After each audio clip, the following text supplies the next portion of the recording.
Hi public, hashtag promote dance as a career artistry. இன்னைக்கு கேடி செஷன்ல பேசிக் step பத்தியும் நான் சொல்ல போறேன். ஸோ ஒரு ரீகலெக்ட் பண்ற மாதிரி இருக்கும். சரியா? Okay, let's get started. Basic steps. So அந்த ஸ்டெப் வச்சு நம்ம நெக்ஸ்ட் வர கிளாஸஸ்ல கோரியோகிராஃபி பண்ணலாம். ஸோ அந்த கோரியோகிராஃபி பண்றதுக்கு முன்னாடி அந்த ஸ்டெப் எவ்வளோ இம்பார்ட்டன்ட் நீங்க வந்து லேர்ன் பண்ணீங்க. சரியா? எவ்வளோ பெர்ஃபெக்ட் பண்றீங்களோ அவ்வளோ உங்களுக்கு ஈஸியா இருக்கும் ஸ்டெப் பண்றது.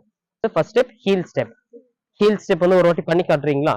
ஸோ ஹீல் ஸ்டெப் பண்ணுங்க. ஸோ 1 2 3 4 toe step next வந்து toe step அதாவது 1 2 3 1 2 3 swirl னு ஒரு ஸ்டெப் swirl வந்து ரொம்ப இம்பார்ட்டன்ட் so 1 2 3 4 லாஸ்ட் ஸ்டெப்பா இன்னைக்கு என்ன லேர்ன் பண்ணி cross step அதே மாதிரி தான் எப்படின்னா இந்த toe step மாதிரியே தான் so 1 2 பேக் லெக்ல இப்படி வச்சுட்டு cross again 1 2 cross house dance வந்து ஒரு style one of the style சரியா இது வந்து ப்ராப்பரா